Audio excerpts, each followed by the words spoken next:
আমি কেয়া। প্রত্যেক দিন রাত নামলেই আমার শাশুড়ি আমার শোবার ঘরে আমার ননদের বরকে ঢুকিয়ে দিতেন। এরপর আমার ননদের বর আমাকে একা পেয়ে যেতেন এবং সারা রাত ধরে নিজের ইচ্ছে মতো আমার স্বামীর চোখের সামনেই আমার সাথে যা খুশি তাই করতেন। আসলে আমি তখন ২৪ বছরের এক অসম্ভব সুন্দরী তরুণী ছিলাম। আমার সৌন্দর্য এতটাই ছিল যে বিয়ের পর যখন আমি প্রথম শ্বশুর বাড়িতে আসি তখন পাড়ার মহিলারা আমাকে এক ঝলক দেখার জন্য আমাদের বাড়ির সামনে ভিড় জমাতেন। আমি সামান্য সময়ের জন্য বাড়ির বাইরে বেরোলেই সবার চোখ আমার দিকেই থাকত এবং তারা আমার রূপের প্রশংসায় পঞ্চমুখ হয়ে যেত। আমার গায়ের রং ছিল দুধে আলতা মেশানো এবং আমার চুল ছিল ভীষণ লম্বা, ঘন ও কালো। আমার স্বামী তো আমার রূপ দেখেই আমার প্রেমে পড়েছিলেন এবং আমাকে বিয়ে করেছিলেন। তিনি একটি ব্যাংকে চাকরি করতেন। একদিন একটা শাড়ির দোকানে আমাকে দেখে তিনি প্রথম পছন্দ করেন এবং তারপরেই আমার বাড়িতে বিয়ের প্রস্তাব পাঠান। আমার স্বামী যেহেতু দেখতে অত্যন্ত সুদর্শন ছিলেন এবং সরকারি চাকরি করতেন, তাই আমার বাড়ির লোকেরাও এই বিয়েতে সানন্দে রাজি হয়ে গিয়েছিল। বিয়ের পর যখন আমি শ্বশুরবাড়ি আসি তখন আমার ননদ সেখানেই ছিল, কারণ সে তখন ৭ মাসের অন্তঃসত্ত্বা। আমার ননদ আমাকে ছোট বোনের মতোই ভালোবাসত। আমার শ্বশুরবাড়িতে আমি, আমার শাশুড়ি, আমার ননদ আর আমার স্বামী, আমরাই ৪ জন থাকতাম। আমার ননদ যেহেতু গর্ভবতী ছিল, তাই আমিও নিজের বোনের মতোই তার যত্ন নিতাম। কিন্তু আমার সামান্য ভুলচুক হলেই শাশুড়িমা রেগে যেতেন। এটা অবশ্য একটা স্বাভাবিক ব্যাপার যে যে কোনো নতুন বউ যখন শ্বশুরবাড়িতে যায় তার কিছু না কিছু ভুল হয়েই থাকে। আর শাশুড়ি বউয়ের মধ্যেকার এই ছোটোখাটো মনোমালিন্য তো যুগ যুগ ধরেই চলে আসছে। তবুও আমি আমার মন প্রাণ দিয়ে চেষ্টা করতাম শাশুড়ির মন জয় করার। প্রত্যেকদিন সকালে ঘুম থেকে উঠে আমি ভাবতাম আজ এমন কোনো ভুল করব না যাতে আমার শাশুড়ি আমার উপর রাগ করার সুযোগ পান। কিন্তু সেদিন সকালে যখন আমি সবার জন্য নাস্তা তৈরি করছিলাম তখন একটা পাতলা নাইটি পরে রান্নাঘরে কাজ করছিলাম। আমার ননদ সকালের খাবার নেওয়ার জন্য আমাকে তার ঘরে ডাকলে আমি তাড়াতাড়ি রান্নাঘর থেকে বেরিয়ে তার জন্য খাবার নিয়ে তার ঘরের দিকে যাচ্ছিলাম। ঠিক তখনই শাশুড়ি মা আমাকে নাইটি পরা অবস্থায় দেখে আমার স্বামীর সামনেই বলে উঠলেন, বৌমা, তোমার এ কি বেশ? তুমি তো এই বাড়ির নতুন বউ, একটু শাড়ি পরে মাথায় ঘোমটা দিয়ে থাকলে তোমাকে দেখতে আরো কত সুন্দর লাগে। আর তুমি এসব কি পোশাক পরে বাড়িতে ঘুরে বেড়াচ্ছ? যদি হঠাৎ করে কোনো আত্মীয় স্বজন চলে আসে তাহলে তোমার সাথে আমাদেরও তো সম্মান থাকবে না। আমি তখন মাথা নিচু করে শাশুড়িকে বললাম, মা, এখন তো খুব গরম আর রান্নাঘরে কাজ করার সময় আরও বেশি গরম লাগে। শাড়ি পরে কাজ করতে আমার একটু কষ্ট হয়, তাই আজ নাইটি পরেই কাজ করছিলাম। আমার এই উত্তরে তিনি অসন্তুষ্ট হয়ে আমার উপর রাগ করে নিজের ঘরে চলে গেলেন। আমি তখন আমার স্বামীকে বললাম, আমি তো তোমার মায়ের মন পাওয়ার জন্য আপ্রাণ চেষ্টা করছি, কিন্তু প্রত্যেক দিনই কোনো না কোনো ভুল হয়ে যাচ্ছে। তখন আমার ননদ ঘর থেকে বেরিয়ে এসে আমার মন খারাপ দেখে বলল, আরে আমার মিষ্টি ভাবি, তুমি মায়ের কথায় একদম রাগ করো না। মা উপর থেকে দেখতে যতটা কঠিন, ভেতর থেকে ঠিক ততটাই নরম মনের মানুষ। তাই তুমি মায়ের কথা ভেবে মন খারাপ করো না। আর আমি তো তোমার পাশেই আছি, আমি তোমাকে সব কিছু শিখিয়ে দেব, তখন দেখবে মা আর তোমার উপর রাগ করবে না। আমার স্বামীও তখন ভালোবেসে বলেছিল, রিনা তো আছেই, তাই তুমি একদম বাজে চিন্তা করো না। আমার ননদের নাম রিনা। এই বলে আমার স্বামী নিজের অফিসের জন্য বেরিয়ে পড়ল। সেদিন আমি রান্নাবান্নার কাজ সেরে আমার ননদের চুলে তেল লাগিয়ে দিচ্ছিলাম। সেই সময় আমার শাশুড়ি উঠোনে বসেছিলেন। তিনি আমাকে বললেন, এই যে বৌমা, আজ কিন্তু তোমার ননদের বর এ বাড়িতে আসবে, তাই তুমি কিন্তু সভ্যভাবে থাকবে, নিজের পোশাকের দিকে খেয়াল রাখবে। তার সামনে যেন কোনো ভুল না হয়, কারণ সে আমার বাড়ির জামাই, আমার সম্মানটা যেন বজায় থাকে। আর আজ থেকে তুমি শাড়ি পরবে যতদিন আমার জামাই এ বাড়িতে থাকবে। আমি তখন মন খারাপ করে শাশুড়িকে বললাম, মা, আমি তো ঠিকভাবে শাড়ি পরতে পারি না। আমার শাশুড়ি তখন কপালে হাত দিয়ে বললেন, হে আল্লাহ, তুমি কি পারো সেটাই তো জানি না। তখন আমার ননদ মুচকি হেসে তার মাকে বলল, মা, আমি ভাবিকে শাড়ি পরা শিখিয়ে দেব। সেদিন সন্ধ্যায় আমার ননদের বর আমাদের বাড়িতে আসার আগেই আমার ননদ আমাকে সুন্দর করে শাড়ি পরানো শিখিয়ে দিয়েছিল। শাশুড়ির কথা মতো আমি শাড়ি পরে মাথায় আঁচল দিয়ে তৈরি হয়েছিলাম। আমার বিয়ের তখন সবে 7 দিন হয়েছে, আর আমার ননদের বর আমাদের বিয়েতে উপস্থিত থাকতে পারেনি, কারণ সে জরুরি কাজে ব্যস্ত ছিল। তাই সেদিন যখন সে বাড়ি আসে এবং আমি দরজা খুলি, তখন সে আমাকে প্রথমবার দেখে নিজের স্ত্রীর দিকে না তাকিয়ে আমার দিকে এক অদ্ভুত দৃষ্টিতে তাকিয়ে রইল। আমার শাশুড়ি তখন ইশারায় আমাকে তাকে সালাম করতে বললেন। আমি তখন তার কাছে গিয়ে মাথায় আঁচল টেনে দিয়ে সালাম জানালাম। সেই সময় আমার স্বামীও বাড়িতে ছিল। সে অফিস থেকে ফেরার পথে তার ভগ্নিপতিকে সঙ্গে করে নিয়ে এসেছিল। এইদিকে ননদের বরকে দেখে আমার ননদ তো ভীষণ খুশি, কিন্তু আমি একটা বিষয় লক্ষ্য করছিলাম। আমার ননদের বর যখন থেকে আমাদের বাড়িতে এসেছে তখন থেকেই সে কেবল আমার দিকেই তাকিয়েছিল। এমনকি সে সবার সামনেই আমার রূপের অনেক প্রশংসা করে আমার শাশুড়িকে বলেছিল, মা, তুমি তো আমার শালাবাবুর জন্য একটা চাঁদ ঘরে নিয়ে এসেছো। এই চাঁদকে কিন্তু বাড়ির বাইরে বের হতে দিলেই বিপদ, একে সব সময় ঘরের ভেতরেই আটকে রাখতে হবে। তখন তার এই কথাগুলো শুনে আমরা সবাই খুব হেসেছিলাম, কিন্তু আমি স্বপ্নেও ভাবতে পারিনি যে তার মনের মধ্যে আমার জন্য অন্য কিছু ছিল। সেদিন রাতে আমার স্বামী ও ননদের বর একসাথে ছাদে বসে মদ্যপান করছিল। আমি তখন সেখানে গিয়ে তাদের দেখে ফেলি। আমাকে দেখার পর আমার স্বামী বলল, কেয়া, তুমি যখন এসেই পড়েছো তাহলে একটা কথা মনে রেখো, এই ব্যাপারে মাকে যেন কিছু বলো না, কারণ মা এসব একদমই পছন্দ করে না। সেই সময় আমার ননদের বর আমাকে দেখে বলল, আরে ভাবিজান, আপনি ওখানে দাঁড়িয়ে কেন? আপনিও আমাদের সাথে এসে বসুন। আমিও যখন তাদের আড্ডায় যোগ দিলাম তখন আমার ননদের বর আমাকে বলল, ভাবিজান, আপনি যখন এখানে এসেছেন তাহলে আমাদের জন্য একটু সোডা এনে দিন না, নিচে তো শাশুড়ি মা আছেন, আমরা গেলে তো মুখের গন্ধ পেয়ে বুঝে ফেলবেন যে আমরা মদ্যপান করেছি, তাই আপনি যান। আমি তখন আমার স্বামীকে বললাম, আমি যদি মায়ের সামনে ফ্রিজ থেকে সোডা বের করি তাহলে তো তিনি আমাকে নানা রকম প্রশ্ন করবেন। তখন আমার স্বামী আমাকে বলল, তাহলে তুমি এখানে জামাইবাবুর সাথে বসো, আমি তাড়াতাড়ি নিচে থেকে সোডা নিয়ে আসছি। আমার স্বামী নিচে চলে যাওয়ার পরেই হঠাৎ করে আমার ননদের বর উত্তেজিত হয়ে তার চেয়ার থেকে উঠে আমার হাত ধরে বলল, ভাবিজান, আপনি সত্যি ভীষণ সুন্দরী, আপনাকে দেখলে যে কেউ পাগল হয়ে যাবে। আচ্ছা বলুন তো, আমাকে আপনার কেমন লাগে? তার ওই রকম আচরণ দেখেও আমি বুঝতে পারিনি যে তার মনে কোনো খারাপ উদ্দেশ্য ছিল। আমি তখন স্বাভাবিকভাবেই হেসে বলেছিলাম, আপনি তো খুব ভালো মানুষ। আমার এই কথা শোনার পরেই সে হঠাৎ করে পেছন থেকে আমাকে জড়িয়ে ধরল। আমি তখন ভয় পেয়ে তাকে নিজের থেকে দূরে সরিয়ে দিয়ে বললাম, জামাইবাবু, আপনি এটা কি করছেন? সে তখন মুচকি হেসে আমাকে বলল, আরে, আমি কি তোমার সাথে একটু ঠাট্টাও করতে পারি না? ঠিক সেই মুহূর্তে আমার স্বামী ছাদে চলে আসে। আমি তখন বুঝতে পারলাম যে আমার আর এখানে থাকা ঠিক হবে না, তাই আমি সেখান থেকে নিচে চলে গেলাম। এদিকে আমার শাশুড়িমা এতটাই নিয়মকানুন মেনে চলতেন যে আমি তার নিয়ম দেখে অস্থির হয়ে পড়েছিলাম। আমার যখন মাসিক হতো তখন শাশুড়ি আমাকে রান্নাঘরে ঢুকতে নিষেধ করে দিতেন, এমনকি রান্নাঘরের কোনো জিনিসও ছুঁতে বারণ করতেন। সেই সময় তিনি আমার ঘরের ভেতরেই খাবার রেখে দিয়ে যেতেন। একদিন আমার শাশুড়ি, ননদের বর, আমার স্বামী আর আমার ননদ, তারা 4 জন মিলে দরগায় গিয়েছিল দোয়া চাইতে, যাতে আমার ননদের সন্তান সুস্থভাবে পৃথিবীতে আসে। এভাবে কিছুদিন কেটে যাওয়ার পর একদিন রাতে হঠাৎ আমার ননদের পেটে ব্যথা শুরু হয়। তখন তাকে মাঝ রাতেই হাসপাতালে নিয়ে যেতে হয়েছিল। হাসপাতালে নিয়ে যাওয়ার পর ডাক্তার বলে দিলেন যে 24 ঘন্টার মধ্যেই আমার ননদের ডেলিভারি করাতে হবে। যদিও ডেলিভারির তারিখ তখনও আসেনি। ডাক্তার যখন এই কথা বললেন তখন আমার শাশুড়ি আমাকে বললেন, বৌমা, আমি তো কোনো প্রস্তুতি নিয়ে আসিনি, বাড়িতে যে কাপড়ের ব্যাগটা আছে সেটা তুমি নিয়ে আসলে ভালো হতো। তখন রাত প্রায় 10টা বাজে। আমি শাশুড়িকে বললাম, এই সময় আমি একা বাড়ি যেতে পারবো না। ওদিকে আমার স্বামীও হাসপাতালের ফর্মালিটি পূরণ করতে ব্যস্ত ছিল। তাই আমার শাশুড়ি বললেন, বৌমা, তুমি এক কাজ করো, আমার জামাইকে সাথে নিয়ে বাড়ি যাও এবং কাপড়ের ব্যাগটা নিয়ে চলে এসো। আমার শাশুড়ি অনেক বিশ্বাস করে তার জামাইকে আমার সঙ্গে পাঠিয়েছিলেন। শাশুড়ির কথা শুনে আমিও তার সঙ্গে বাড়ি যেতে রাজি হলাম।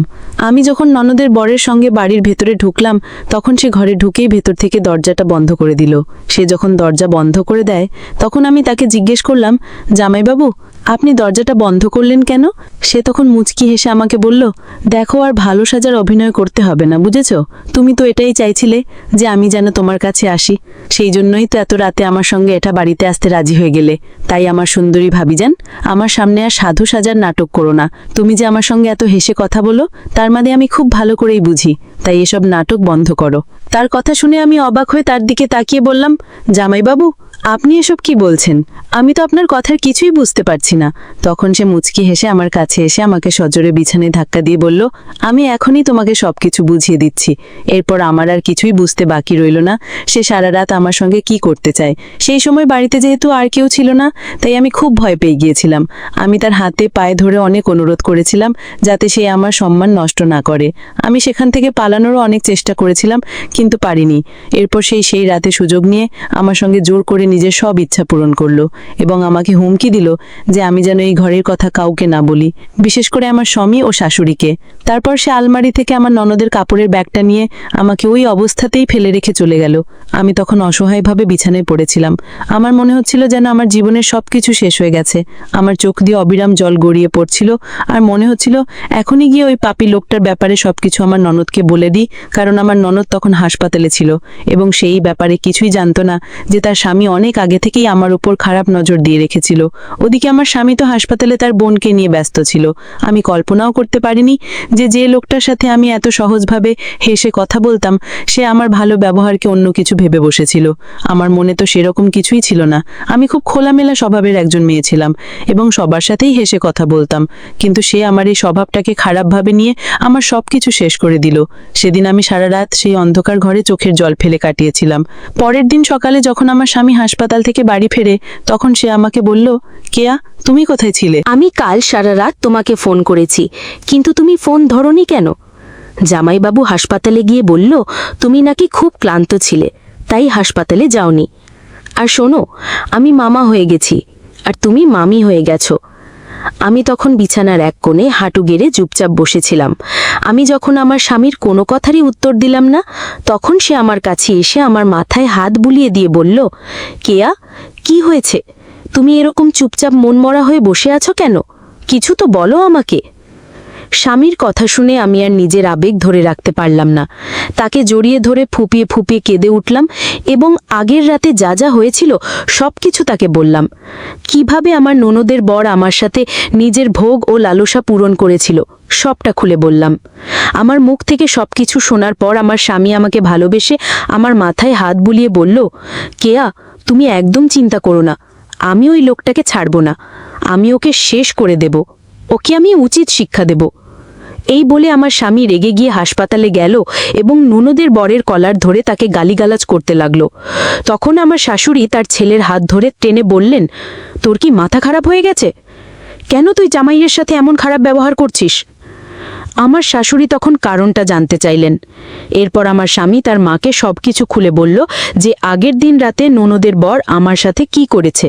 সবকিছু জানার পর আমার শাশুড়ি তার ছেলের সামনে কান্নায় ভেঙে পড়ে বললেন, যা হওয়ার তা তো হয়েই গেছে, তাই এই কথাটা নিয়ে আর বাড়াবাড়ি করিস না, নইলে তোর বোনের জীবনটাই নষ্ট হয়ে যাবে। তাই এই কথাটাকে এখানেই চাপা দিয়ে দে। আর বৌমাকেও বুঝিয়ে বলবি ও যেন এই কথা নিয়ে আর পাঁচ কান না করে, ঘরের কথা যেন ঘরের ভেতরেই থাকে।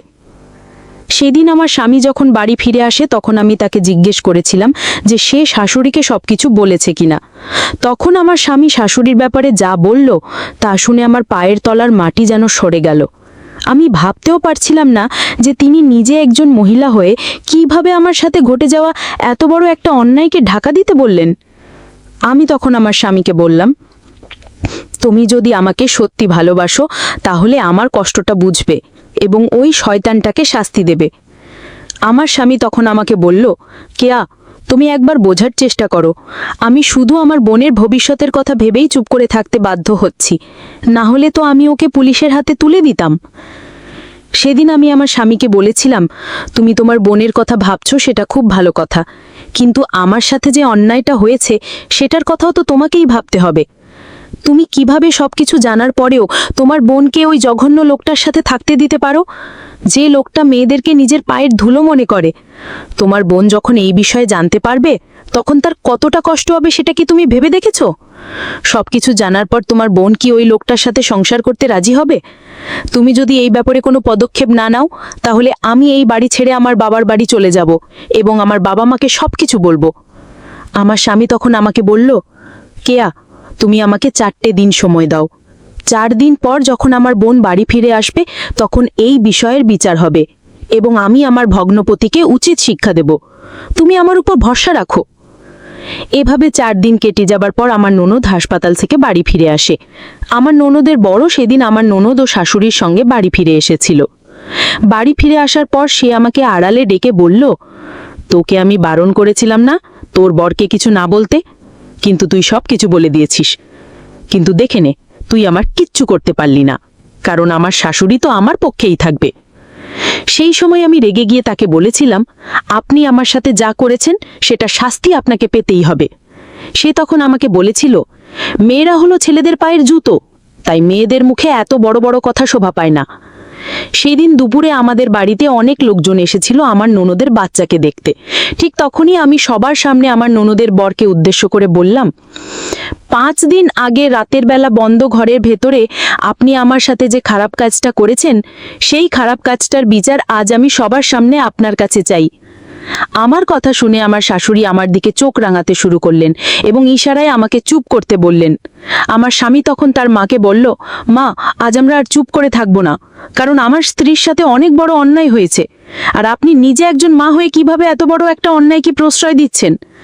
সেই সময় আমার ননদের বর রেগে গিয়ে আমাকে বলল, ভাবিজি, তুমি এসব কি বলছো? আমি তখন তাকে বললাম, আমি তো সেটাই বলছি যেটা আপনি আমার সাথে করেছেন।